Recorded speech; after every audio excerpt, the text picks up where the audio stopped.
Handog ng Radyo Pilipinas World Service ang programang Global na Tayo. Pag-uusapan, hihimayin, aalamin ang mga isyung pinag-uusapan ng bayan at dadalhin sa pandaigdigang plataforma. Global na Tayo, talakayang hindi lang pambansa, bagkus pang global community pa. Global na Tayo, dito sa Radyo Pilipinas World Service, ang online digital station ng Pilipino saan man sa mundo. Tara na, Global na Tayo!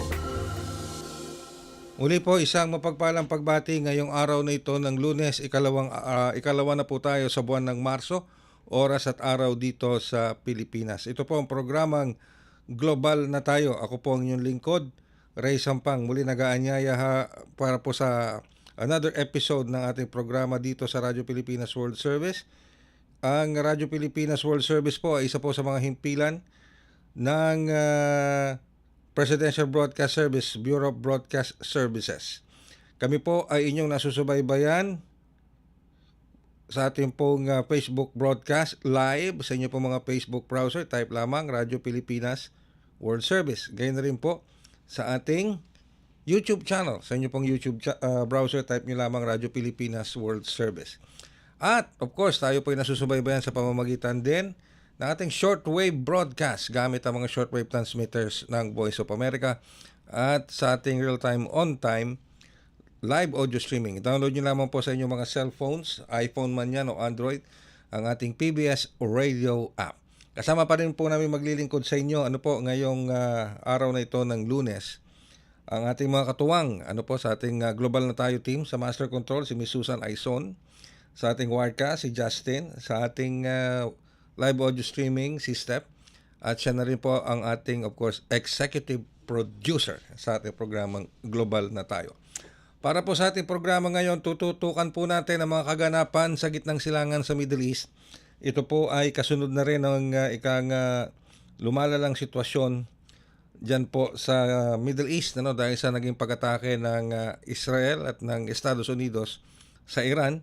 At ang retaliatory attack, so pagganti naman ng Iran sa Israel at sa mga katabing bansa nito sa Middle East katulad ng Kuwait at gayon na rin dyan po sa Qatar. Nakaranas din po sila ng pag-atake. And of course, ilan pang mga US naval bases na matatagpuan sa mga bansa sa Middle East. Okay? At sabi nga po natin sa mga latest na ulat, ito pong ating isang kababayan na nasawi sa Israel dahil po sa projectile na nanggaling mula sa isang missile na mula po sa Iran. Patuloy pa rin po ang isinasagawang pag-atake ng Iran sa Israel. Gayon na rin, nakararanas din ng pag-atake ang Iran mula naman po sa mga missile sa Israel. Samantala, ang Dubai ay binabantayan din po natin sapagkat naapektuhan din po sila nitong sigalot na ito sa kasalukuyan nitong nangyayari mga retaliatory attacks ng Iran. Nasa linya po natin ang komunikasyon ng ating Consul General, ang ating Philippine Consul General sa Dubai at Northern Emirates. Walang iba kundi ang ating Consul General Ambrosio Brian Enciso III. Magandang umaga po mula dito sa Pilipinas, Consul General Enciso. Magandang umaga naman po mula dito sa Dubai, Ray, at sa inyong mga kasama dyan sa programa Radyo Pilipinas Global Service. Thank you very much po, Consul General Enciso, sa pagpapaunlak po. Unang-unang katanungan po namin, kamusta naman po kayo dyan sa inyo pong konsulada? Kamusta po ang sitwasyon ngayon dyan sa Dubai at maging dito sa Northern Emirates? Kami po sa konsulado ay okay naman po. Kami pong mga staff namin sa Dubai PCG sa konsulado at sa MWO or Migrant Workers Office ay wala naman pong ulat na meron pong napinsala sa mga tirahan namin.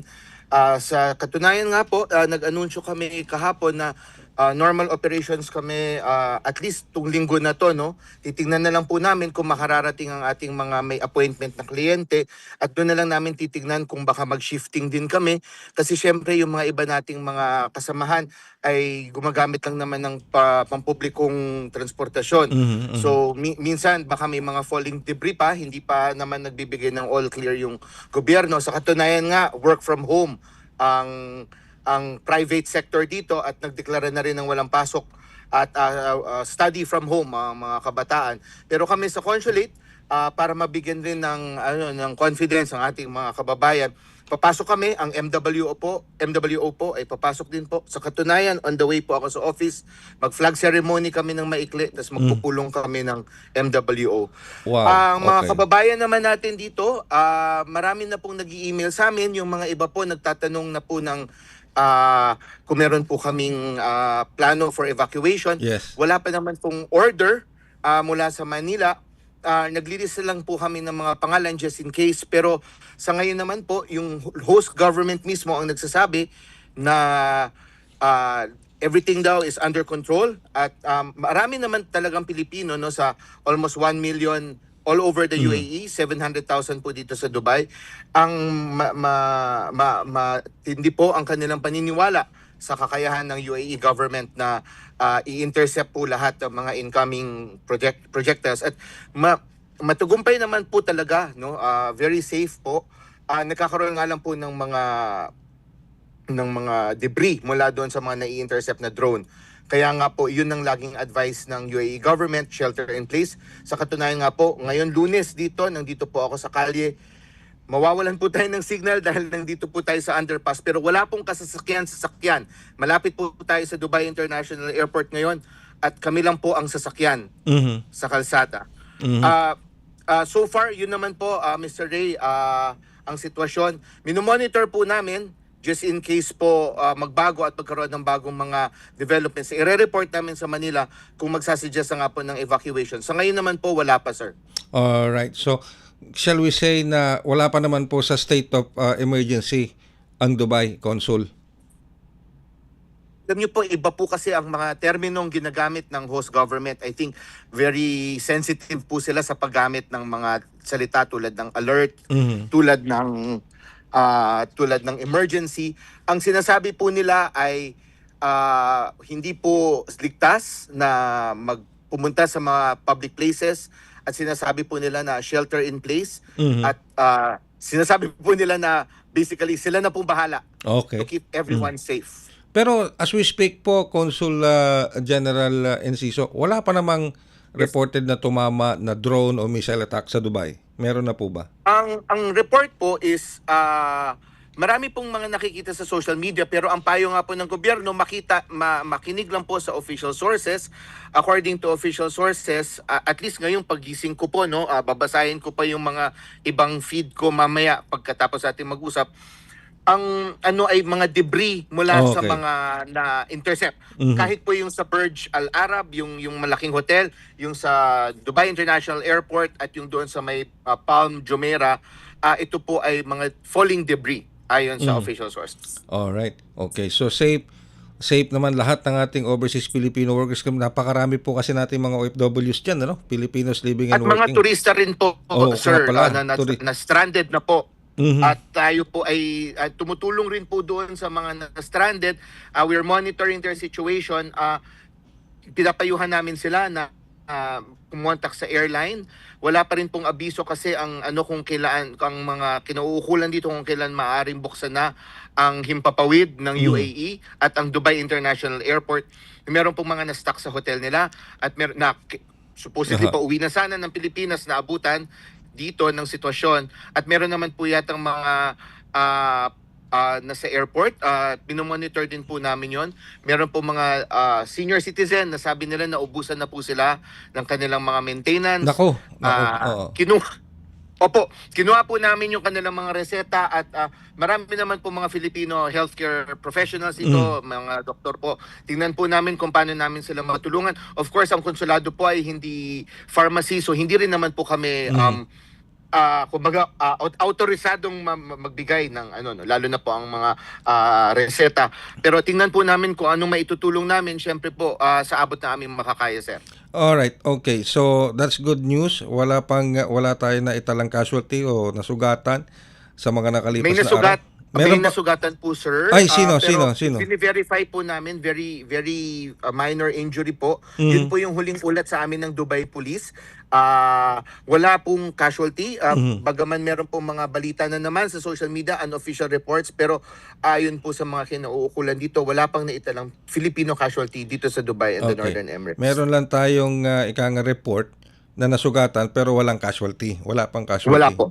Okay, Wala pa po. that's good news. And of course, yung ating mga turista, safe and sound naman po sila at nakamonitor naman po kayo. Opo, nasa hotel po sila. Binibigyan po namin sila ng option. May mga nagtatanong, maaari bang pumunta sa Oman? Sinasabi namin na officially, wala pa po kaming order na gawin yung ruta na yon. Pero kasi may mga taong alam po nila na bukas ang Oman. Pag gano'n naman po, sinasabi namin na maaari namin silang tulungan maghanap ng mga Filipino-operated na travel agency. Kasi may visa required po kasi ang Oman, unfortunately. Unless GCC resident po kayo, kung meron na kayong resident card, maaari po kayong mag-transit sa Oman. Pero kung mga turista lamang po na hawak lamang ay UAE visa, unfortunately, hindi po sila makatransit visa-free to Oman sa ngayon.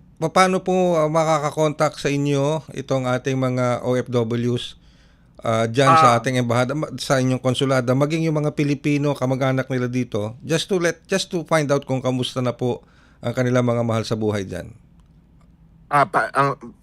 Sir, say that again. Paano po how can they get in touch with the Philippine Consulate? Okay. Opo, meron po kaming mga hotline number, both yung PCG po at saka yung MWO. Maaari po sigurong ipabigay ko na lang po sa producer nyo para hindi ko na lang i-recite on air. Opo. So we will on our part, we will be diligently posting that from time to time, yung mga contact numbers na yan in the way para makatulong po sa information dissemination, para contact sila sa inyo. So at this point in time, may mensahe pa po ba kayo, Consul General? I won't take too much of your time. So may mensahe po ba kayo sa mga nakikinig at nanonood sa atin? Go ahead po. Maraming salamat po, sir. Sa ating mga kababayan dito sa Dubai and the Northern Emirates, bukas po ang inyong konsulado, bukas po ang embahada sa Abu Dhabi sa pamumuno ng ating ambassador doon, si Alfonso Ver. Ako po si Conjan Ambo. Nandito po kami, papasok po kami sa opisina. Bukas po ang aming mga hotline. Ibibigay po namin kay Ray ang ating mga hotlines both dito sa Dubai, PCG at sa Dubai Migrant Workers Office. Please shelter in place. Please makinig po sa mga opisyal na anunsyo ng gobyerno ng United Arab Emirates. Huwag po makikinig sa mga kung ano-anong balita sa social media. Makinig lang malamang po sa official announcements. Ang official announcements naman po ng konsulado ay nasa aming official Facebook page at iba pang social media, pero Facebook ang pinakasikat. Hanapin nyo lang po PH in Dubai. Yun po yung aming handle sa Facebook. Maraming salamat po. Mag-ingat po tayong lahat and God bless us all po. Our prayers, our sincere prayers for your safety at sa lahat po ng ating mga kababayan dyan, Consul. Thank you very much po. Maraming salamat po, sir. Ang ating pong Philippine Consulate General in Dubai and Northern Emirates, Consul General Ambrosio Brian Enciso III. Yan po ang sitwasyon dyan sa Dubai. Ano po, meron tayong, ayon po kay Consul General Enciso, merong reported na nasaktan, injured na Pilipino, pero wala pa pong confirmed mula sa Dubai authorities kung may na-confirm bang nasawi dyan sa Dubai. So as of now, wala pa.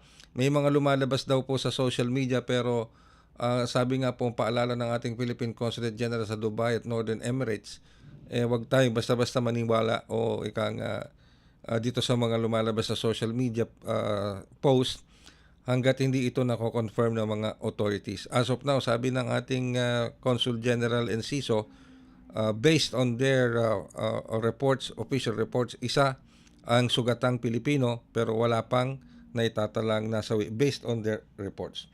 Alright, samantala, mula sa Dubai, tayo naman ay dadako ngayon sa Jordan.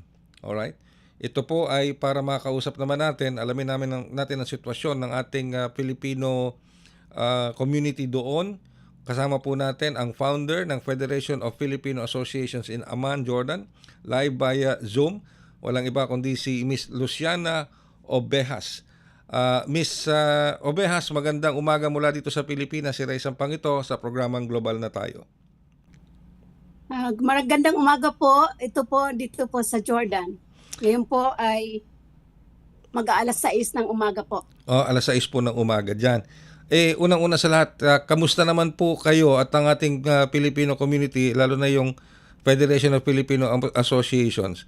Nakaranas ba kayo ng... Sa awa po ng sa ngayon po ang sitwasyon po dito namin sa Jordan ay okay naman po, normal lang po. Mayroong pong, actually yung sitwasyon namin dito ay kumbaga peaceful naman kami dito sa Jordan, kahit sa kabila na naririnig namin yung pagdadaan ng missiles at yung pagpapaalarma sa amin ng siren na kami ay lumikas o pumasok sa aming bahay na hindi kami pwedeng sa labas dahil nga yung mga debris. Ay, wala Yun pa po yung mga nangyayari dito sa amin. So wala pang tumamang missile diyan mula sa Iran. Minsan to kasi na-intercept nila. So mayroon po sa medyo malayo sa lugar kung nasaan ang mga Pilipino. May mga debris po na bumagsak. Pero sa awa ng Diyos, wala ni kahit sinong nasasaktan o kahit building man lang na natamaan. Ay, good. Good. Ilan po ang miyembro ng Federation of Filipino Association sa Amman? Ano po? Gaano po karami ang miyembro ninyo diyan sa Federation of Filipinos? Ang Federation Filipino Association po dito nasa 650 ang membro po namin. Uy, 650. Sa bawat grupo mo, mayroon kaming ang leader po meron kaming sariling group chat at ang bawat leaders po ay meron silang sariling group chat sa kanilang mga membro para po ma-update sa sitwasyon po dito sa Jordan. Okay. Since it is it's hard to tell when the situation and binigyan po namin ng advices ang lahat ng Filipino community at membro ng aming organization na ihanda ang kanilang mga pasaporte, mga documents na kailangan nilang maimpake dahil hindi natin alam ang sitwasyon na sana pagdating ng panahon na anuman ang mangyari, ready kaming umuwi o makalikas na dala namin ang mga dokumentong dapat naming dala, katulad ng pasaporte. Kamusta naman po, Miss Ovejas, yung coordination sa inyo ng Philippine Embassy natin dyan sa Jordan? Currently, actually, mayroong dito sa Jordan, okay naman yung coordination namin ng Philippine Embassy dahil ang Philippine Embassy with the Filipino community, mayroon din kaming group chat kung saan binibigay na nila sa amin yung mga legit information. Yung information din na yun din po yung ipinapasa namin sa bawat grupo ng aming organization para ma-aware po kami sa nangyayari dito sa Jordan. In fact, last Saturday, mayroon po tayong mga 21 na mga Filipino citizens, galing sila ng Egypt, from Egypt to Israel, then Israel to Jordan. Nung February 28 kung saan nagkaroon ng nagkaroon ng problema ang Iran at Israel. Naka-cross ng borders. At in fact, hinost sila ng aming Philippine Ambassador, Wilfredo C. Santos. Ang isang pari at saka yung mga senior citizens na pilgrim sila at binigyan sila ng konting information at nagkaroon din sila ng sarili nilang group chat para po masubaybayan para malaman kung kailan sila pwedeng lumipad. Dapat kasi kahapon March 1 ang lipad nila. Pero dahil nga sa sitwasyon, sila po ay stranded dito at pinangakuan naman po sila ng ating embahada na kung ano man ang kailangan nila ay nandyan po yung aming attention to the national, si Miss Charis Malabanan at saka yung aming administrative officer na si Sir John, na kung sakasakaling kailangan nila ng kanilang mga medisina, meron naman kung kayang mabili dito, nandoon po yung suporta ng ating embahada. At saka yung aming Migrant Workers Office po ay nakahanda rin, nakaantabayanan sa amin para kung ano man ang tulong na maibibigay niya para sa amin. At ang welfare officers po namin dito, si Ma'am Rosalyn Labin, ay handa po silang tulungan o ipalam sa amin kung ano po ang dapat namin gagawin kung sakaling lumala ang sitwasyon. So sa kasulukuyan po, sarado ba ang airport ng Jordan? Yes po. Actually, dapat kahapon, uuwi na yung kasi yung aming labor attaché is tapos na po sa kanyang tour of duties. So kailangan na nang umuwi kahapon ng alas 6 ng gabi. Dahil nga sa naka-close yung yung airport, hindi po siya nakalabas ng bansa. Nandito pa rin po siya sa Jordan. Okay. Pero sa ngayon kalmado pa naman dyan sa Sa Aman? awa ng Diyos po, kalmado po ang sitwasyon namin dito. Mhm. Ang ano lang, kahit yung iba kasi may mga nagtatrabaho pa rin, ang kapwa Pilipino, Mhm. provided kailangan lang namin maging alarma kasi hindi rin natin alam kung saan mahulog kung mayroong na-intercept na Yes, oo.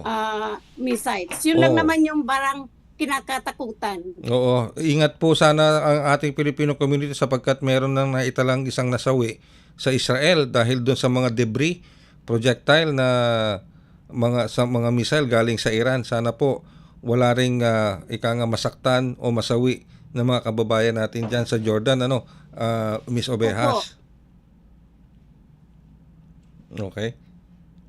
Sige. Anyway, so Miss Ovejas, I hope na napapanood at napapakinggan tayo ng ating Federation of Filipino Associations dyan sa Aman sa pamamagitan ng inyong Facebook page. I hope nakakarating sa kanila ito. Ano po bang siguro panghuling mensahe ninyo at mga instruction ninyo sa inyong mga miyembro para sa kanilang sariling kaligtasan na rin po? Ang masasabi ko po sa ating mga members ng Federation of Filipino Association in Aman at saka mga karatig na bansa ng Middle East. Kasi in fact, isa din ako sa MENA Region Representative ng Pinay Care Workers kung saan po nakaka-covered po kami ng Kuwait at Bahrain. Kaya pinaalalanan namin ang bawat membro namin na maghanda, ipaghanda ang mga dokumento kasi yun lang naman yung dapat namin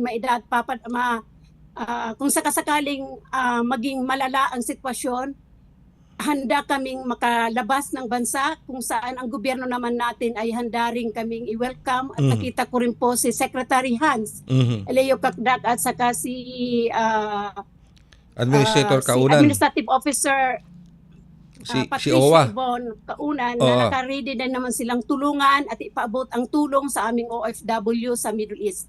Maraming salamat po Pero sa lahat ano naman, Miss Ovejas, ano naman ang mensahe nyo sa mga kababayan? maitutulong sa amin. Miss Ovejas, ano naman ang mensaheng pari nyo iparating sa mga kapwa nating Pilipino na nandito sa loob ng bansa na may mga kamag-anak na nagtatrabaho diyan sa Amman, Jordan? Ano po mensahe ninyo Sa mga pamilya po na nasa Pilipinas sa mga pamilya po sa Pilipinas ng mga taong nagtatrabaho dito sa Jordan, ang masasabi ko po, huwag kayong masyadong mag-alala. Kami po ay maganda po yung aming sitwasyon ngayon. Pagdating naman sa aming kapakanan, ang ating pong embahada at ang ating Migrant Workers Office ay handa pong tumulong para sa amin. So, wag po tayong masyadong mabahala. Maganda po. Okay po ang sitwasyon namin dito. Nakakapagtrabaho kami. Nakakapunta kami sa trabaho namin. Peaceful po ang Amman, Jordan at this moment. With that, Miss Luciana Ovejas, maraming salamat po sa oras na pinagkaloob nyo sa amin. And please give our warmest regards sa ating Federation of Filipino Associations and always stay safe po. Maraming salamat. Maraming salamat din, sir, at maraming salamat sa radyo station na to na binigyan kami ng pagkakataon na ipahayag o ipaalam kung ano po ang sitwasyon namin ngayon dito sa Jordan sa kabila ng pagkaroon po ng konting war ng dalawang country. Alright, maraming salamat po and best regards and always stay safe. Yan po ang founder Welcome po, sir. Salamat din po. Founder ng Federation of Filipino Associations in Amman, Jordan, Luciana Ovejas.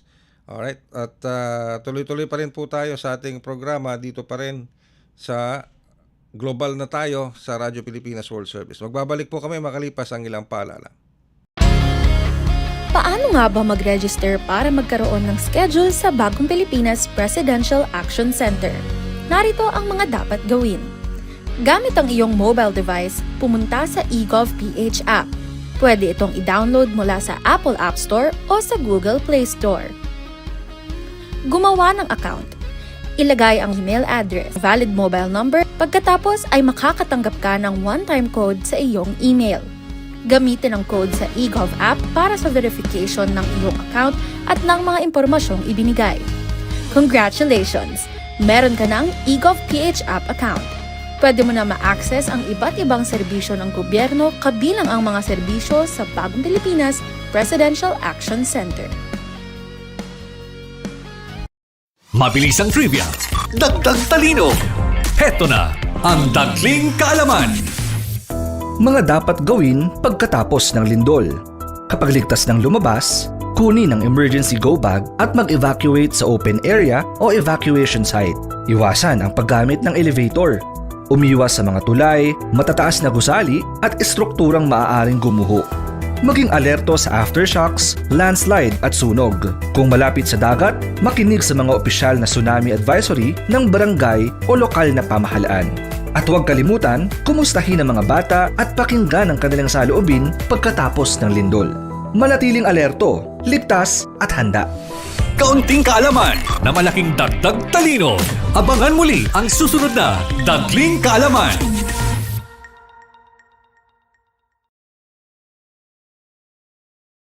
Magandang araw, si Dingdong Dates po ito. Sa dami ng bulkan sa Pilipinas, dapat alam na natin ang gagawin sakaling maabutan tayo ng pagputok nito. Naalala niyo ba ang pagbuga ng abo ng Bulkang Taal noong 2020? Ang pagputok ng Bulkang Pinatubo noong 1991. Hindi malabo na maranasan natin ulit ito kaya dapat may alam tayo. Dahil #panatag ang may alam. Maging panatag Pilipinas. Sumusubaybay sa programang Global na Tayo, dito pa rin sa Himpilang Radyo Pilipinas World Service. Ako pa rin po inyong lingkod, Ray Sampang. Sa puntong ito, kasama naman natin ang ating isa pang Filipino community leader, this time from Kuwait. Nasa linya po natin siya ng komunikasyon, walang iba kundi si Ginoong Zulfikar Mundok. Ayan, magandang umaga po Ginoong Mundok. Si Ray Sampang po ulit ito sa programang Global na Tayo. Good morning po Sir Ray. Good morning po sa inyong mga tagapakinig po. Maraming salamat po sa pagpapaunak ninyo. Anong oras na po sa Kuwait ngayon as we speak? It's like around 6 o'clock po, 6 a.m. Ayun, 6 a.m. Alright. Well, kamusta po ang sitwasyon ninyo dyan, Mr. Mundok at ang ating Filipino community sa likod po nitong retaliatory attacks ng Iran sa mga Middle Eastern countries, kabilang na po ang Kuwait?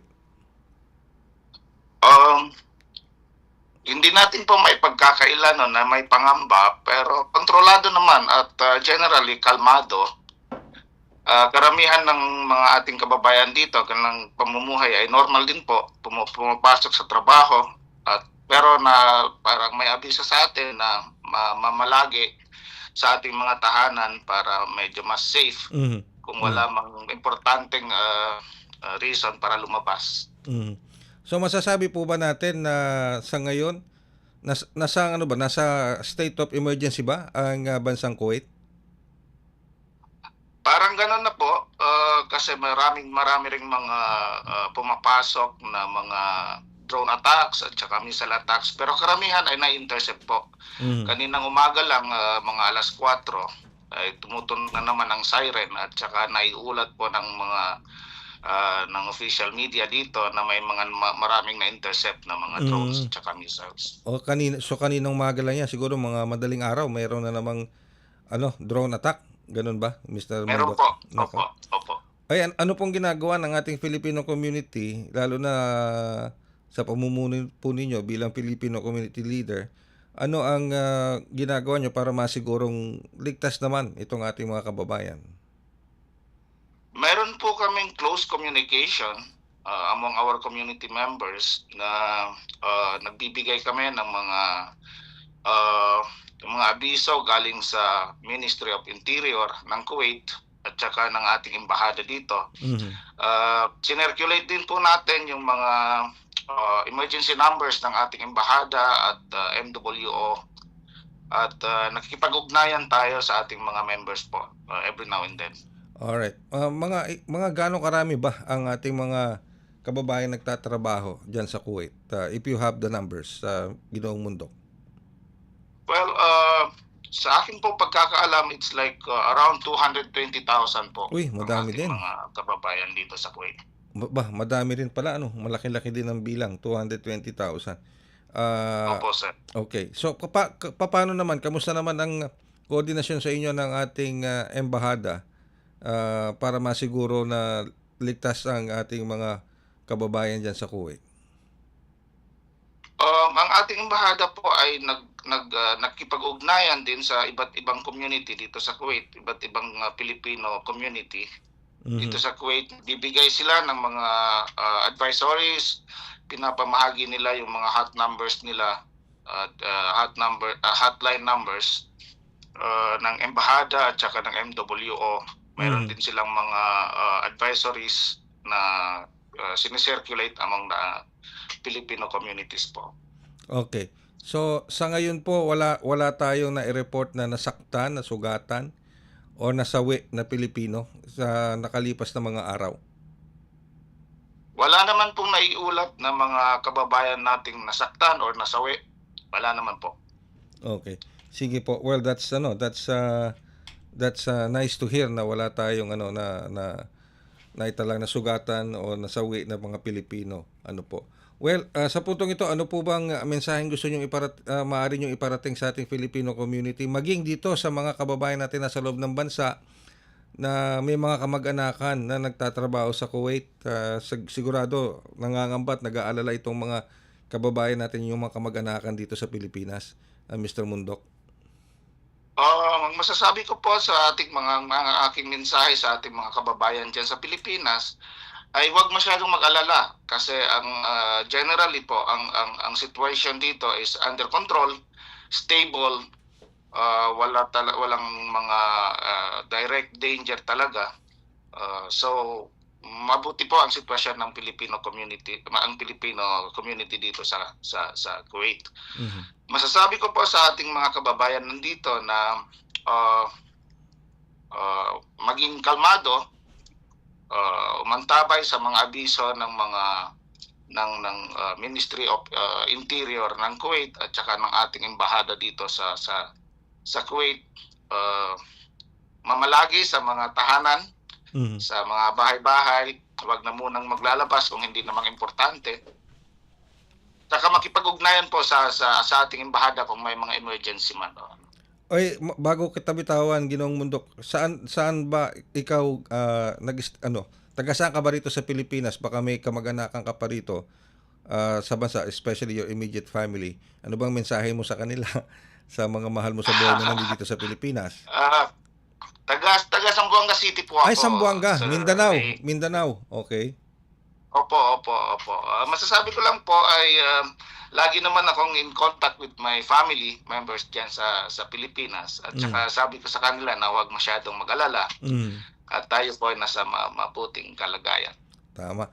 Well, with that, Mr. Mundok, maraming salamat po sa oras sa pinagkaloob nyo. Prayers po ang aming panalangin sa ating himpilan, mula sa himpilang ito, Radyo Pilipinas World Service, at sa programang ito, Global na Tayo. Our sincerest prayers na sana po ligtas ka at ligtas ang lahat ng ating Filipino na nagtatrabaho at naninirahan dyan sa Kuwait. Maraming salamat po, Mr. Mundok. Maraming salamat din, sir. Maraming salamat po. Ang ating Filipino community leader sa Kuwait, walang iba kung hindi si Ginoong Zulfikar Mundok. At sa pamamagitan po niyan, tayo po magpipilitan ng isa pang edisyon ng programang Global na Tayo. Maraming salamat po sa lahat ng mga sumubaybay sa ating programa. At like I said, ang ating pong sincerest prayers para sa kaligtasan ng ating mga overseas Filipino workers na nagtatrabaho at naninirahan sa kabuuan ng Middle East. And of course, panalangin din natin yan, kaligtasan ng ating mga Filipino seafarers na bumabiyahe sa iba't ibang panig ng karagatan, particular dyan sa Red Sea at sa Strait of Hormuz, ang kanilang kaligtasan. Siya nga pala, nagpapasalamat din tayo sa ating kasamang si Mrs.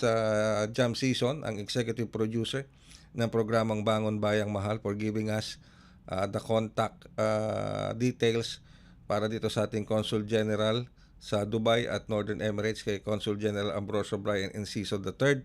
Alam nyo, nakapanayam din namin sa ating programang Bangon Bayang Mahal kaninang 8 to 9 in the morning ang ating Philippine Embassy sa Israel sa pangunguna ni Her Excellency ng ating Philippine Embassy sa ating Philippine Embassy sa Israel, di ba? Nakapanayam din namin kanina. And of course ang ating Philippine Embassy sa Iran, nakapanayam din natin kanina.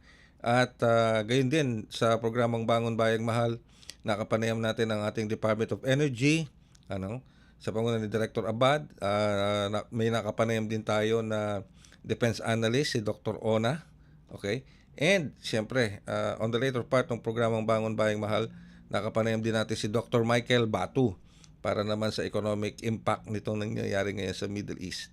At ngayon naman, kanina, sa programang ito, nakapanayam natin si Consul General Enciso III, ang ating Filipino founder ng Federation of Filipino Associations sa Amman, Jordan, si Ms. Luciana Obejas, at ang ating Filipino community leader sa Kuwait, walang iba kundi si Solfikar Mundok. Patuloy po kaming tututok sa mga kaganapan sa Middle East para makapagatid kami sa inyo dito sa Radyo Pilipinas World Service at sa mga programa sa estasyong ito ng mga kaganapan dyan sa gitnang silangan, maging ang mga ginagawang hakbang ng gobyerno para pumasigurong kapakanan at kaligtasan ng ating mga overseas Filipino workers at mga seafarers at ang Filipino diaspora sa Middle East. Muli po, maraming salamat hanggang sa susunod na edisyon ng Global na Tayo. Handog ng Radyo Pilipinas World Service ang programang Global na Tayo. Pag-uusapan, hihimayin, aalamin ang mga isyung pinag-uusapan ng bayan at dadalhin sa pandaigdigang plataforma. Global na Tayo, talakayang hindi lang pambansa, bagkus pang global community pa. Global na Tayo, dito sa Radyo Pilipinas World Service, ang online digital station ng Pilipino saan man sa mundo. Tara na, Global na Tayo.